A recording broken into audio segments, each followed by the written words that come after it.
Carta do apóstolo São Paulo aos Gálatas, capítulo de número 6, e o versículo de número 14. Ouçam o que diz: mas longe esteja de mim gloriar-me, senão na cruz de nosso Senhor Jesus Cristo, pela qual o mundo está crucificado para mim e eu para o mundo. Mas longe esteja de mim gloriar-me, senão na cruz de nosso Senhor Jesus Cristo, pela qual o mundo está crucificado para mim e eu para o mundo. A primeira vez que eu li sobre a história da cruz, eu era ainda uma criança. Testemunhei para vocês ontem à noite que eu sou filho e neto de pastor, nascido e criado na Assembleia de Deus. Comecei a pregar ainda criança, com 7 anos de idade, e foi ainda criança quando eu, inclusive, li a Bíblia inteira pela primeira vez. Eu era criança, talvez ali pelos 8, 9 anos aproximadamente, li a Bíblia inteira pela primeira vez, e foi também por ali que eu me deparei pela primeira vez com a história da cruz. E posso afirmar a todos os senhores e senhoras aqui hoje presentes, jovens, moças e rapazes que me ouvem, a história que mais me marcou, que mais impressionou o meu coração, ainda criança, foi quando me deparei exatamente com esta mensagem, a mensagem da cruz. Todas as vezes que eu leio a história da cruz, eu leio como se estivesse lendo a primeira vez. Todas as vezes que eu ouço a história da cruz, eu ouço como se estivesse ouvindo pela primeira vez.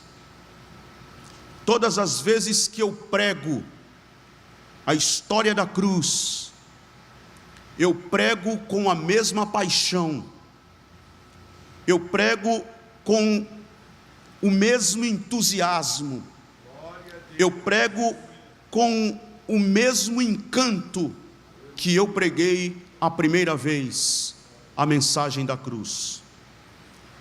E por que eu estou dizendo isto a vocês, irmãos e irmãs? Porque eu tenho percebido isso desde a minha infância. Por isso eu fiz questão de mencionar aqui a primeira vez que eu li a história da cruz.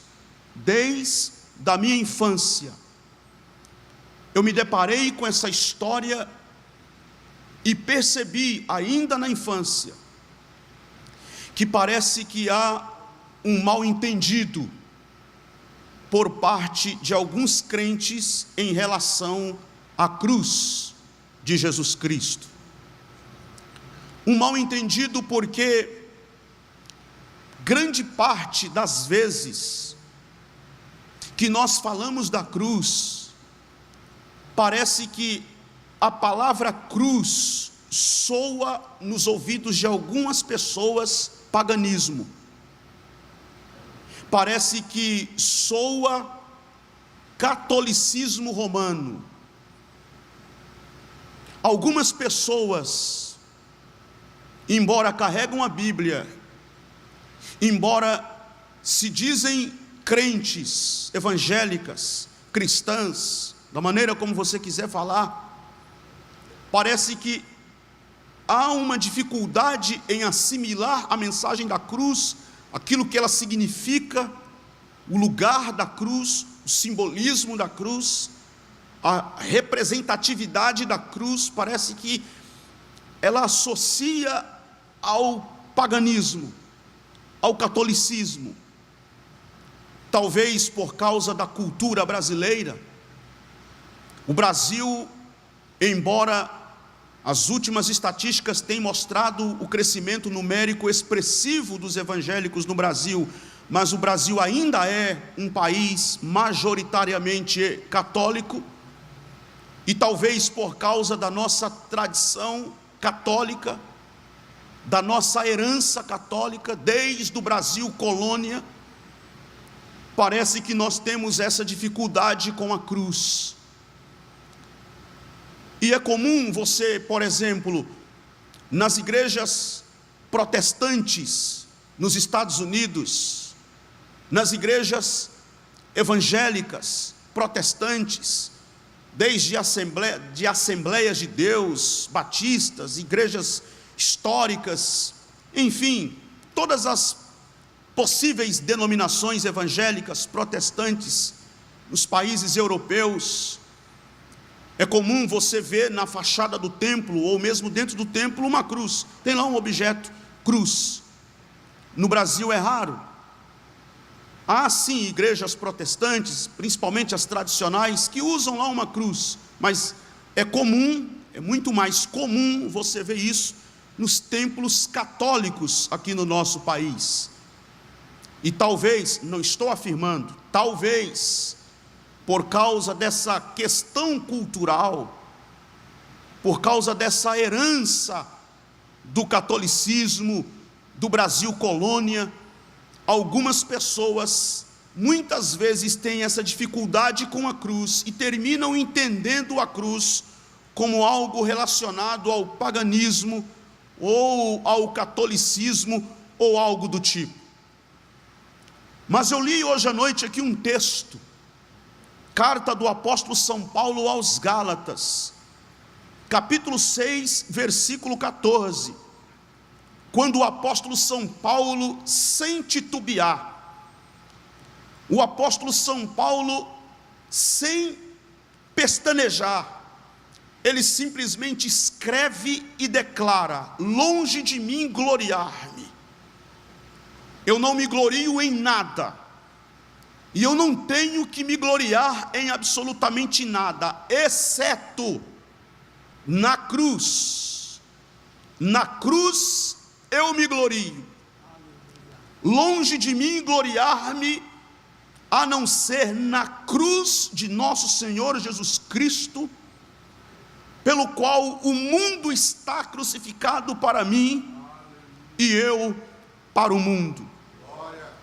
E eu quero dizer, meus irmãos e irmãs, que estas palavras do apóstolo São Paulo precisam ter o mesmo impacto, precisa ter o mesmo peso, precisa representar para nós a mesma coisa que representou para o velho apóstolo e que representou no contexto em que o velho apóstolo pregou e escreveu estas palavras.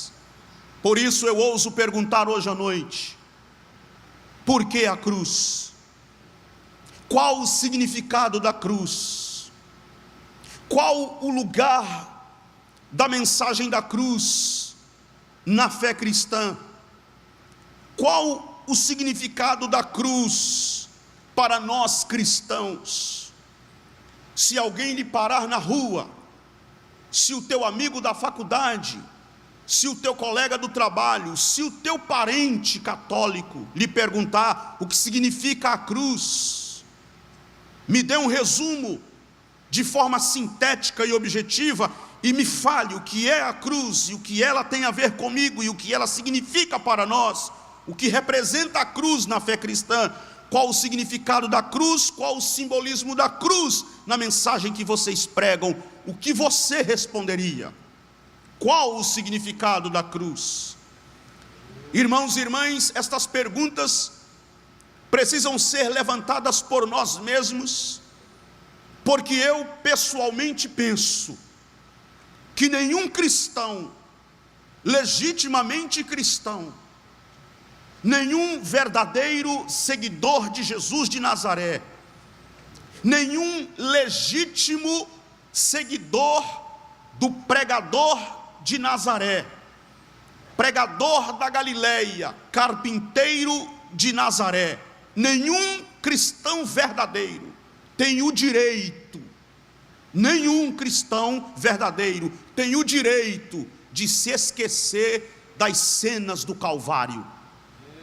Nenhum verdadeiro seguidor do pregador da Galileia, que há mais de 2000 anos andou aqui neste mundo, tem o direito de se dar ao luxo, de se dar ao capricho, de se esquecer, de apagar da sua memória, que há mais de 2000 anos, nas caladas da madrugada, enquanto havia silêncio e todos dormiam, um inocente estava diante de uma corte covarde, e perante um juiz covarde, ele recebeu a sentença cruel, foi sumariamente condenado a morrer pendurado em uma cruz.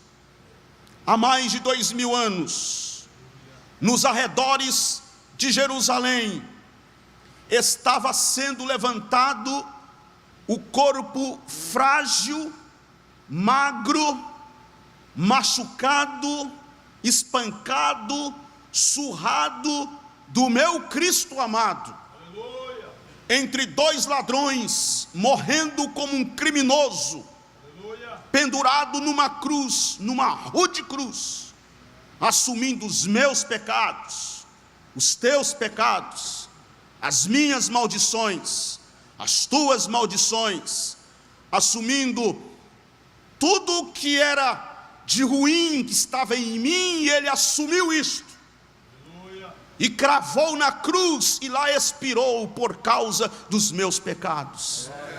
Nenhum verdadeiro cristão tem o direito de se esquecer das cenas do Calvário.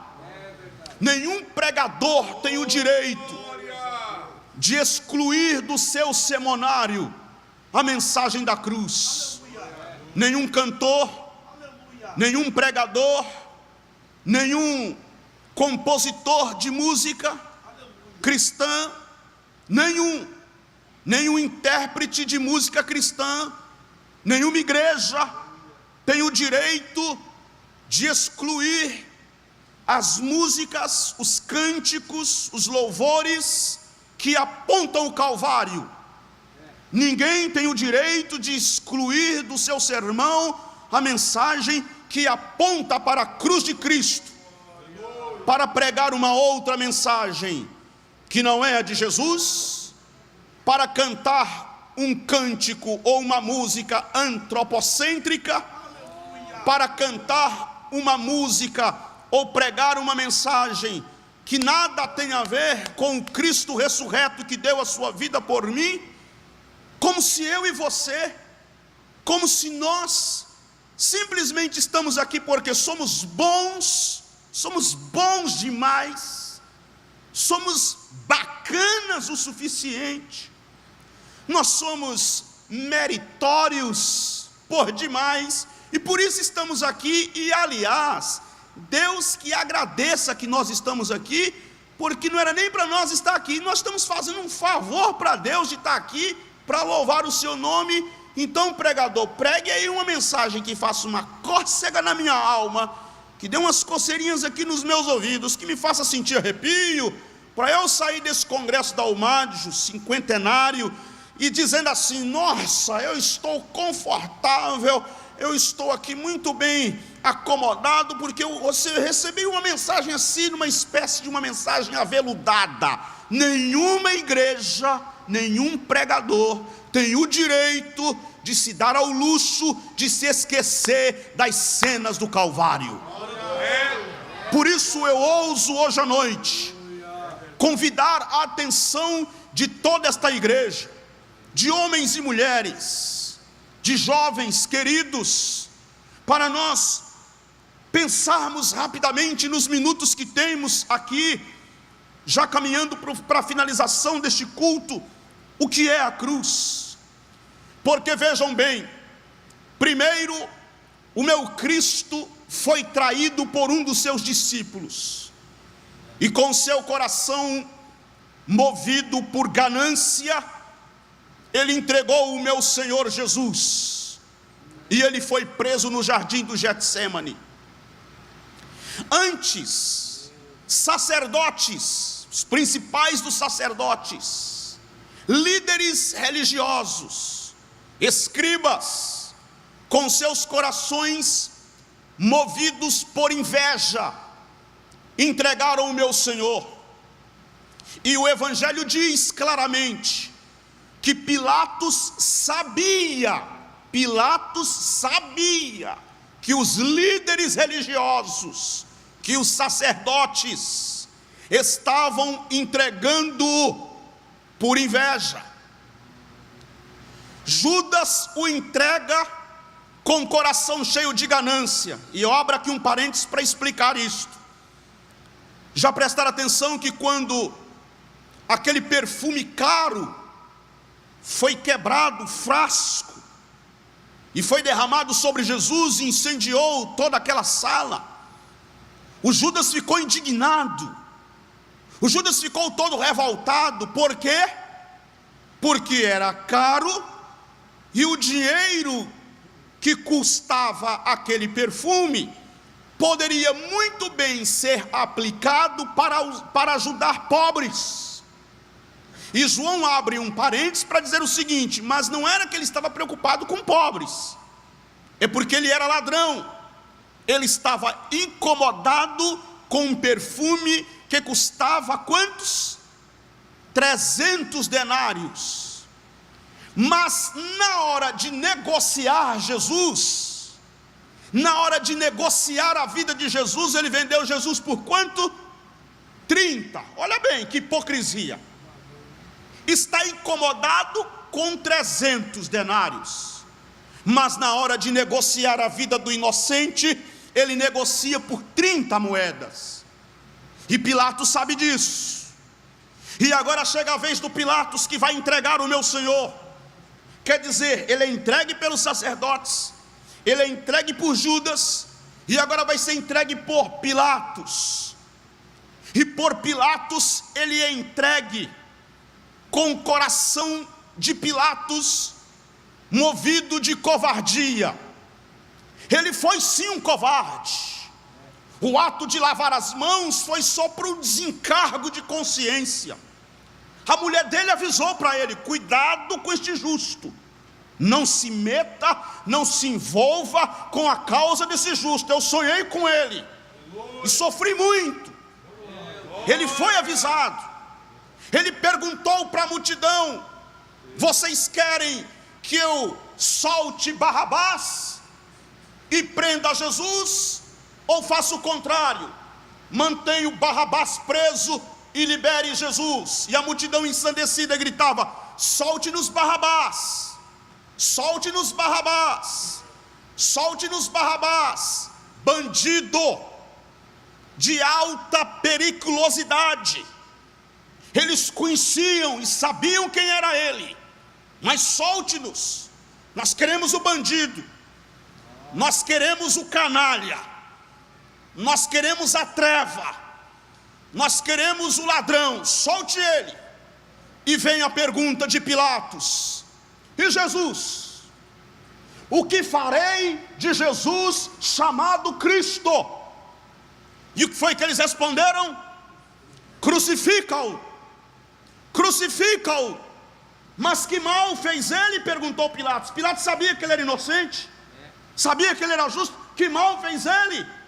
Crucifica-o, deixa que o seu sangue caia sobre nós e sobre os nossos filhos. Passaram-se 2000 anos, e a pergunta hoje não é mais o que farei de Jesus chamado Cristo. Eu me atrevo hoje à noite a mudar a frase do Pilatos e perguntar: o que fizeram de Jesus chamado Cristo?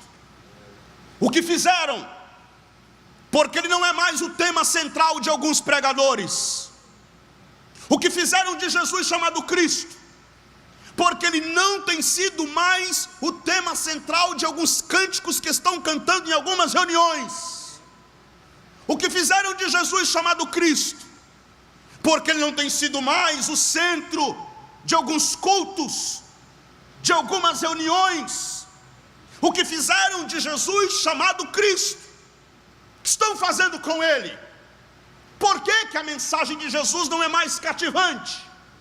Por que a mensagem de Jesus para alguns soa incômoda? Eu não vou pregar essa mensagem nesse congresso, eu vou me queimar, a minha agenda não vai fechar para o ano que vem. Essa mensagem, eu preciso pregar uma mensagem assim que joga o povo para cima, e a mensagem de Jesus cá para nós, né? Cá para nós. A mensagem de Jesus é uma mensagem desestabilizadora. A mensagem de Jesus quer vir comigo? Não te prometo que pão vai transformar em pedra, porque esse não é o evangelho de Jesus, esse é o evangelho do diabo. Quer vir comigo? Não te prometo que você vai pular lá do pináculo do templo e vai ser apanhado pelos anjos, porque esse não é o evangelho de Jesus, esse é o evangelho do diabo. Quer vir comigo? De Jesus. Pode vir, mas também não vou te prometer que você vai ter todos os reinos do mundo se você me adorar, porque essa proposta não é a proposta de Jesus, essa é a proposta do diabo. Me adore, porque enquanto você me adora eu faço milagre. Quem diz isso na Bíblia? É Deus ou é o diabo? Mas algumas pessoas estão cantando isso na igreja. Querem vir comigo? Diz Jesus. Negue-se a si mesmo, tome cada dia a sua cruz e siga-me. Esse é o evangelho de Jesus. E essa mensagem me desestabiliza, essa mensagem me tira das zonas de conforto, essa mensagem me confronta, essa mensagem me provoca, essa mensagem me desconcerta. E é essa a mensagem de Jesus, esse é o evangelho. Por isso eu abro esse parêntese para dizer, a pergunta de Pilatos lá, o que farei, hoje é o que fizeram. E aí ele lava as mãos. E o evangelista Marcos vai ainda mais além do que Mateus. E Marcos diz assim: Pilatos querendo contentar a multidão. Está lá no evangelho de Marcos, dá uma lida lá para você ver essa frase. Pilatos querendo contentar a multidão, querendo agradar a multidão, entregou Jesus para ser açoitado, e tendo sido açoitado, então entregou Jesus para ser crucificado. Por que a mensagem de Jesus não soa interessante para algumas igrejas, para alguns pastores, para alguns líderes, para alguns pregadores? Porque infelizmente nós estamos assistindo um movimento evangélico neste país que está se assemelhando a Pilatos, querendo contentar a multidão, querendo agradar a multidão. Estão açoitando a Jesus, estão cuspindo na cruz, estão rejeitando o evangelho da cruz, porque querem agradar a multidão. Entregou então Pilatos Jesus para ser crucificado. E Roma, vocês sabem muito bem, o método de crucificação romano era um dos métodos mais cruéis, mais sanguinários, mais perverso que existia no primeiro século. Primeiro porque antes que o condenado fosse levado à cruz, primeiro eles arrancavam todas as roupas da vítima. A vítima ficava sem nenhuma peça de roupa no corpo. Depois eles faziam a vítima abraçar um tronco de madeira, largo, baixo. A vítima abraçava. Eles acorrentavam os seus pulsos e os seus tornozelos, e então ele ficava completamente imobilizado ali. Eles pegavam então um chicote, e o chicote que eles usaram para açoitar o meu Senhor era um azorrague. Aquele azorrague era um tipo de um chicote que tinha, segundo alguns pesquisadores, 12 pontas, a fim de tornar as sessões de espancamentos ainda mais violenta. Eles amarraram na ponta do chicote lasca de madeira, pedaço de osso, chumbo, para tornar ainda mais violenta e agressiva os espancamentos e os açoitamentos, os golpes que eles desferiram contra as costas do meu Senhor. Foi isso que eles fizeram com o meu Cristo amado. Arrancaram todas as suas roupas. Ele ficou completamente nu, enfrentando vergonha de nudez. Fizeram-no abraçar aquele tronco largo. Pegaram um chicote e começaram a golpear as suas costas. E à medida que eles golpeavam as costas do meu Senhor, os cortes eram tão profundos, os cortes que foram provocados no seu corpo foram tão profundos, que muitos pesquisadores afirmam que Jesus teve cortes tão profundos que ficou à mostra os seus ossos. Seus ossos chegaram a ficar expostos. E depois que ele estava completamente machucado, um bolo de carne humana, completamente ferido, moído, esmagado, machucado, completamente deformado, colocaram uma coroa de espinhos sobre a sua cabeça, colocaram um manto vermelho sobre os seus ombros. Imaginem a cena, ele nu, totalmente machucado, ensanguentado, coroado de espinhos, com um manto vermelho sobre os seus ombros, colocaram uma cana na sua mão, e em tom sarcástico, eles se ajoelhavam diante dele, faziam este gesto aqui, e zombavam dizendo: salve rei dos judeus, salve rei dos judeus, salve rei dos judeus. Tiravam a cana da sua mão, espancavam com ela a sua cabeça, batiam na sua face, e o intuito era dizer o seguinte: olha que tipo de rei feio tem os judeus.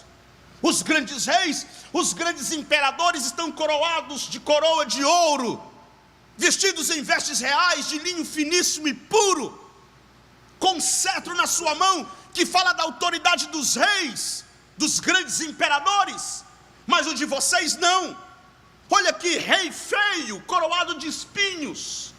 O cetro dele é uma cana que a gente espanca com ele a sua cabeça. Olha como ele está. Zombavam dele, bateram na sua face, cuspiram no seu rosto, zombaram do meu Cristo, mas ele não abriu a sua boca, ele não reclamou. Isaías, no capítulo de número 53, veja aí na sua Bíblia, 750 anos aproximadamente antes dele, Isaías profetizou: quem creu em nossa pregação, e a quem foi revelado o braço do Senhor, porque foi subindo como renovo perante ele, e como raiz de uma terra seca, não tinha aparência, nem formosura. Olhámo-lo, mas nenhuma beleza havia que nos agradasse. Era desprezado e o mais rejeitado entre os homens, homem de dores, e que sabe o que é padecer, e como um de quem os homens escondem o rosto. Era desprezado e dele não fizemos caso. Certamente ele tomou sobre si as nossas enfermidades, e as nossas dores levou sobre si, e nós o reputávamos por aflito, ferido de Deus e oprimido. Mas ele foi traspassado pelas nossas transgressões e moído pelas nossas iniquidades. O castigo que nos traz a paz estava sobre ele, e pelas suas pisaduras fomos sarados. Todos nós andávamos desgarrados como ovelhas, cada um se desviava pelo caminho, mas o Senhor fez cair sobre ele a iniquidade de todos nós. Agora ouça o que diz o versículo de número 7: ele foi oprimido e humilhado, mas não abriu a sua boca. Como cordeiro foi levado ao matadouro, e como ovelha muda perante os seus tosquiadores, ele não abriu a sua boca. Bateram na face do meu Senhor, ele não reclamou. Cuspiram no seu rosto, ele não blasfemou. Zombaram dele, ele não murmurou. Tripudiaram sobre a sorte dele, mas ele permaneceu quieto, calado. Não optou pela vingança, não optou por revidar, não, ao contrário, cordeiro manso, ovelha muda perante os seus tosquiadores, assumiu a cruz que não era dele, a cruz que era para mim, a cruz que era para você, foi posta sobre os seus ombros, e ele teve que carregar aquela pesada cruz. Carregou a cruz por um trajeto aproximado de 600 a 700 metros. A multidão gritava, o grito se misturava, uns zombavam, outros choravam, as mulheres choravam, os discípulos dele choravam, os que queriam bem a ele choravam, porque ele não era um malfeitor, ele não pecou, ele não era nenhum criminoso, não, ele não era nenhum homem mau, ao contrário. Na porta do túmulo de Lázaro, ele disse: Lázaro, vem para fora. E Lázaro veio para fora. Ele foi buscado por uma mulher que disse: Senhor, a minha filha está miseravelmente endemoniada, ajude-me. A princípio ele queria ensinar algo para os discípulos e não deu atenção, mas depois ele se volta e diz: grande é a tua fé, vai em paz, mulher, e a tua filha será liberta. E ela foi liberta. Clamaram por ele, ele estava no meio da multidão, e alguém gritou: um cego sentado na beira do caminho. Quem vai dar ouvido a um cego, a um mendigo sentado na beira do caminho gritando: Jesus, filho de Davi, tem misericórdia de mim? Ele conseguiu distinguir o grito do pobre miserável, parou no caminho e disse: quem é que me chama? Traga aqui. E conduziram o Bartimeu, e ele perguntou: o que queres que eu te faça? Ele respondeu: eu quero ver. Então vê, a tua fé te salvou. Ele, Jesus, que foi tocado por uma mulher que sofria de uma hemorragia, e ela desconfiada, muito discreta, com muito medo, vulnerabilizada, já enfraquecida, tocou na orla dos seus vestidos. Ele não foi ignorante, não. Ele não foi um insensível como eram os mestres da lei, não. Ele não foi um indiferente como eram os líderes religiosos, não. Ele parou e disse: alguém me tocou, alguém me tocou. Mas Senhor, a multidão é grande. Não, mas alguém me tocou, eu senti sair virtude de mim. A mulher tímida disse: Senhor, fui eu. Pois então vai em paz, mulher, porque a tua fé te curou. É esse Jesus que libertou endemoniados, que limpou leprosos, agora está sendo chutado, está sendo surrado, espancado, escarnecido, zombado, carregando aquela cruz. E ele foi como um rei resoluto na direção do trono. O meu Senhor foi resoluto, carregando aquela cruz, lá no alto do monte, no monte Gólgota, no monte Caveira, no buraco onde eles haviam cavado, jogaram uma cruz com o corpo do meu Senhor pregado nela. Foi lançado naquele buraco, à esquerda um ladrão, à direita outro ladrão, e cumpriu-se o que o profeta, ou o que as escrituras diz na antiguidade: entre os malfeitores ele foi contado. Ele assumiu a tua, a minha, a nossa maldição. Foi contado entre malfeitores, comparado a um deles, tratado como inimigo do Estado, morto com requintes de crueldade. Estava o meu Cristo pendurado naquela cruz. Quando abriu a boca não para blasfemar, nem para amaldiçoar, mas para dizer: Pai, perdoa-lhes, porque eles não sabem o que fazem. Daqui a pouco ele diz: mulher, eis aí o teu filho. Filho, eis aí a tua mãe, numa menção a João e a Maria que estavam ao pé da cruz. Daqui a pouco ele diz: tenho sede, tenho sede. E eles molharam em uma esponja em vinagre, colocaram na ponta de um caniço e chegaram lá perto da boca do meu Senhor, quando ele estava pendurado na cruz. Daqui a pouco ele clama dizendo: Eloi, Eloi, lama sabachthani, Deus meu, por que me me desamparastes? E eles zombavam dele dizendo: desça da cruz, tu não és o Cristo, salve a ti e a nós também. O ladrão que estava lá blasfemando. Aí o outro responde dizendo: mas você, nem estando na mesma condenação, temes a Deus? Nós merecemos a punição, mas ele é justo, ele nada fez para aqui estar, e para merecer estar aqui. Ele se volta para Jesus e diz: Senhor, lembra-te de mim quando entrares no teu reino. Lembra-te de mim quando entrares no teu reino. Mas escuta um pouquinho, o ladrão está dizendo: Senhor, lembra-te de mim quando entrares no teu reino. Reino? Que reino? Um homem todo machucado, um homem coroado de espinhos, um homem deformado, os olhos mal podiam abrir, todos inchados de tanto apanhar como Jesus apanhou na sua face. Reino? Que reino? Aquele ladrão conseguiu ver para além das feridas, para além do sangue, para além da coroa de espinho. Ele disse: não é possível que este homem seja normal, não é possível que este homem seja daqui. Esse homem tem o reino, e o reino deste homem é o reino de outra espécie. Senhor, lembra-te de mim quando entrares no teu reino. E Jesus garantiu: hoje estarás comigo no paraíso. E entrou com ele de mão dadas, e inaugurou um reino para os condenados.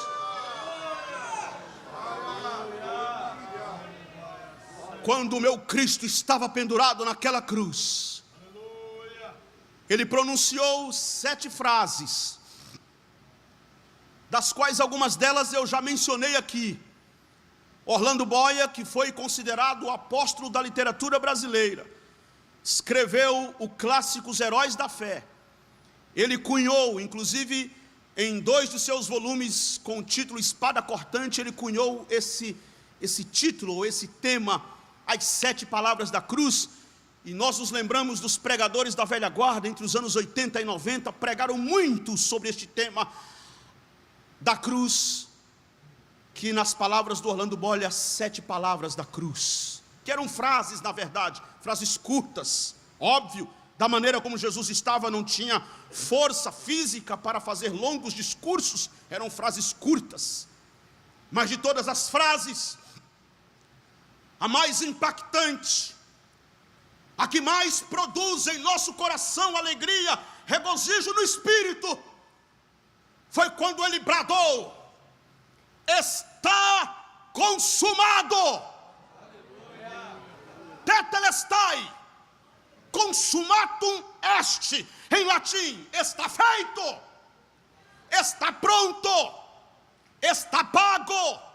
Não há absolutamente mais nada a ser feito pela salvação e pelo resgate da humanidade, porque está completo, está tudo feito, está pronto. Nada de copo com água em cima do rádio, nada de lenço ungido, nada de vela amarela, vela vermelha, vela de 7 dias, nada de campanha disso, de campanha daquilo, nada de bispo, apóstolo, reverendo, padre, papa, ninguém, nada.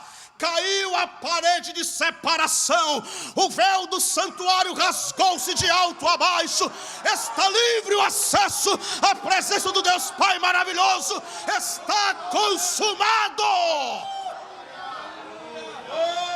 Inclinou a cabeça e expirou. E quando meu Senhor Jesus expirou naquela rude cruz, ali estava de uma vez por todas a derrota do inferno, a derrota de Satanás. Eu me lembro de criança ouvir pregadores pregando que quando Jesus morreu na cruz houve festa no inferno. Não houve festa coisa nenhuma. Ele jamais celebraria a sua própria derrota. Ao contrário, o diabo lutou a vida toda do ministério de Jesus tentando desviá-lo da cruz. A todo custo, pastor Sérgio, ele tentou tirar Jesus do roteiro da cruz, da rota da cruz. Fuja da cruz, desista do Calvário. Essa é a tentação do diabo para a igreja hoje. Fuja da cruz, Esconda a cruz. Joga a cruz para debaixo dos tapetes. Não pregue a mensagem da cruz. Esconda a cruz. Não pregue. Fuja dela. Tem um ditado que diz: foge de mim igual o diabo foge da cruz. Esse ditado é verdadeiro. Ele foge da cruz. Ele não gosta da cruz. Ele recrimina a cruz. E essa é a proposta do diabo para muitas igrejas, para muitos pregadores, para muitos cantores. Esconda a cruz. Fuja dela. Não pregue a cruz. Ou no máximo maqueia. Dá uma maquiada. Não prega a cruz assim. Dá uma maquiada nela. Dá uma inventada. Dá uma floreada. Pregue uma mensagem de cruz, mas uma mensagem assim que não seja cruz. Essa cruz rústica. Essa cruz assim tão confrontadora. Não pregue ela. Mas eu digo hoje, há poder no sangue de Jesus. Nós somos a igreja que prega a cruz. Fuja da cruz. Lá na cruz, o meu Cristo amado, pregado, morto, abriu-se o caminho, o véu foi rasgado, seu corpo foi tirado da cruz e foi colocado numa sepultura emprestada de um homem por nome José de Arimateia. Agora ouça-me com atenção. Qual é o grande significado da cruz? Eu volto aqui na pergunta inicial para eu terminar. Qual é o grande significado da cruz? O que é que Paulo está dizendo? Longe de mim gloriar-me, a não ser na cruz de nosso Senhor Jesus Cristo. Qual é o significado da cruz? A cruz tem a ver com quem morre ali. E quem era que estava morrendo na cruz do meio? Era o Nilson Gomes? Não. Era o pastor Sérgio Melfior? Não. Quem estava morrendo na cruz? Era Paulo, Maria, quem? Pedro. Quem estava morrendo na cruz? Era o pastor? Era o padre? Era o Papa? Não. Quem estava morrendo na cruz? Era o Verbo de Deus que se fez carne e habitou entre nós.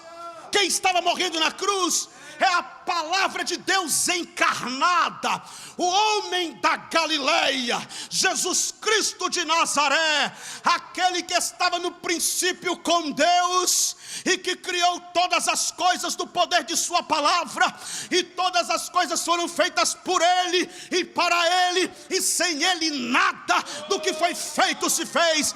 Quem estava morrendo, pendurado naquela cruz, era o Emanuel, o Deus conosco, aquele que disse: Lázaro, vem para fora, e Lázaro veio para fora.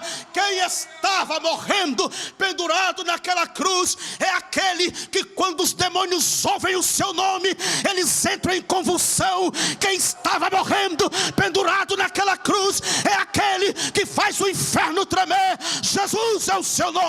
Jesus é o seu nome. Jesus é o seu nome. Louvado seja o seu nome.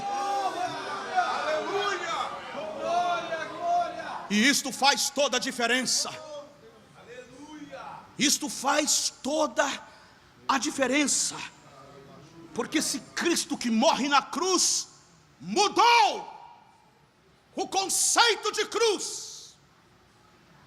Porque se no primeiro século a cruz é símbolo de maldição, se no primeiro século a cruz é instrumento de tortura, o Cristo de Deus mudou o conceito de cruz.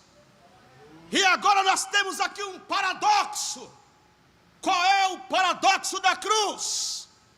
Eu olho para a cruz e vejo o meu pecado, a minha rebelião contra Deus, a minha maldição, o meu desvio da verdade de Deus. Mas ao mesmo tempo eu olho para a cruz e vejo estampada nela a minha redenção, o perdão dos meus pecados e a minha liberdade. Louvado seja o nome do Senhor. Quem estava morrendo na cruz, Jesus Cristo de Nazaré, mudou o conceito de cruz, porque nele habita corporalmente toda a plenitude da divindade. E é por causa dele que a cruz se tornou o evento de maior significado na história da humanidade. Por isso não é redundância quando o pregador diz: a cruz é o centro, o resto é circunferência.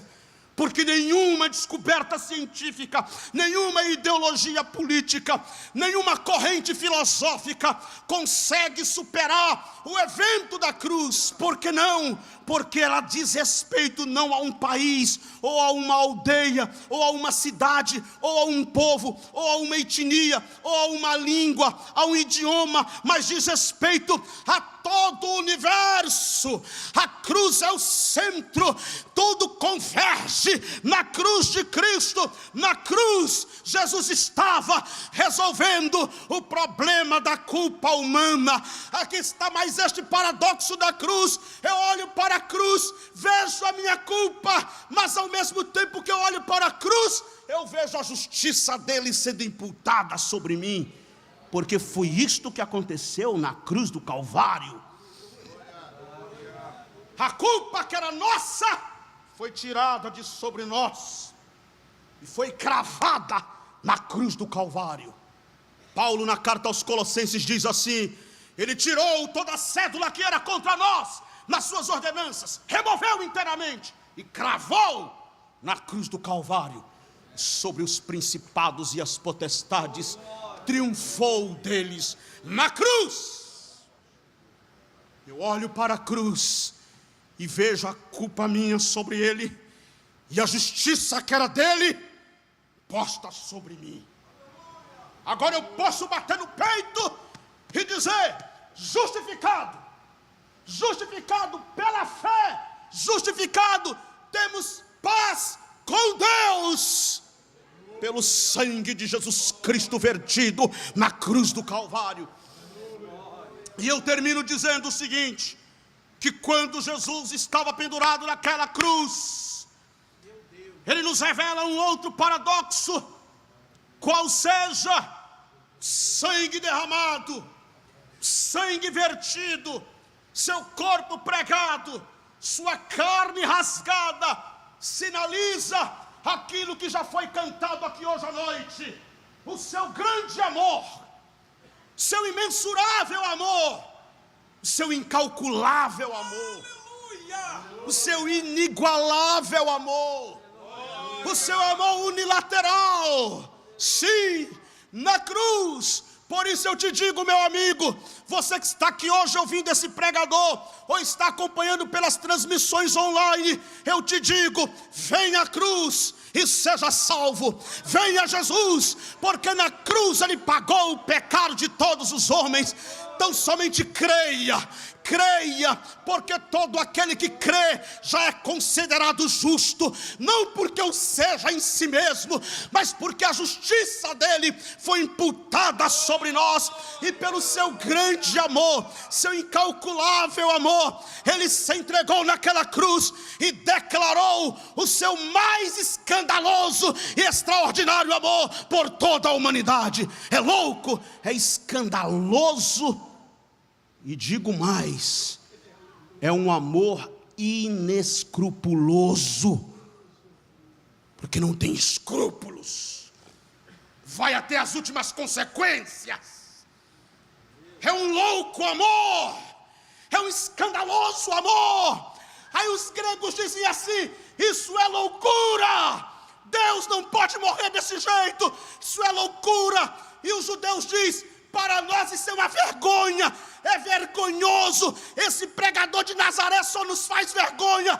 Aí Paulo clama dizendo: é loucura para o grego, é sim escândalo para os judeus, mas para nós é o poder de Deus para a salvação de todo aquele que crê.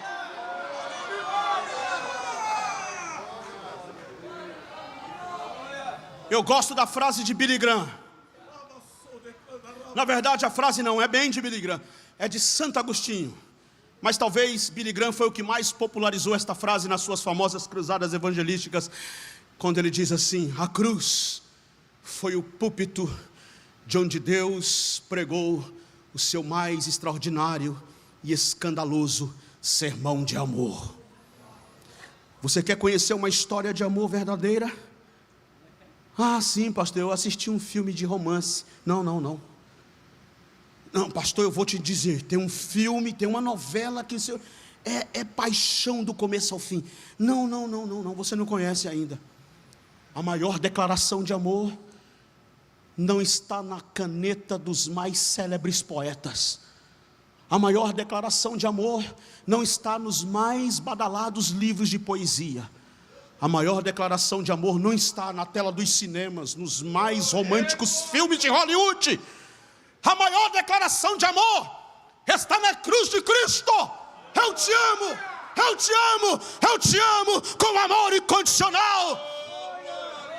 Nas caladas da madrugada, de noite, estava Jesus falando para Nicodemos, e o que Jesus falou para Nicodemos se tornou o texto áureo da Bíblia, o centro de toda a Bíblia, porque Deus amou o mundo de tal maneira que deu seu Filho unigênito, para que todo aquele que nele crê não pereça, mas tenha a vida eterna.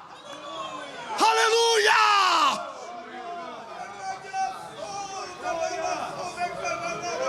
É esse evangelho que eu creio, é esse evangelho que eu prego, é este evangelho que eu aprendi, é este evangelho que eu escutei, é esta mensagem que impactou o coração daquele menino pregador, lendo as páginas do evangelho, a história da cruz de Cristo, que nos convence, que convence toda a humanidade.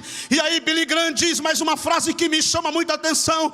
Ele diz: sim, Senhor, leva-me até a cruz, e de lá eu encontrarei o caminho de casa.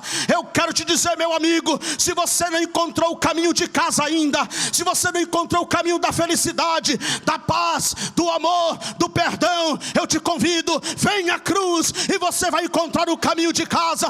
Você diz: pregador, eu estou vivendo um mundo terrível, a minha vida está confusa, eu ando cheio de culpa, eu já visitei todos os consultórios dos psicólogos, dos psicanalistas, já fiz todas as terapias, já fui em todas as campanhas, os meus problemas não se resolveram ainda. Eu quero te dizer hoje: vem à cruz, vem a Jesus, há perdão dos teus pecados, alívio para as culpas. Assim, diante de Jesus, fica em pé comigo em nome do Senhor Jesus agora.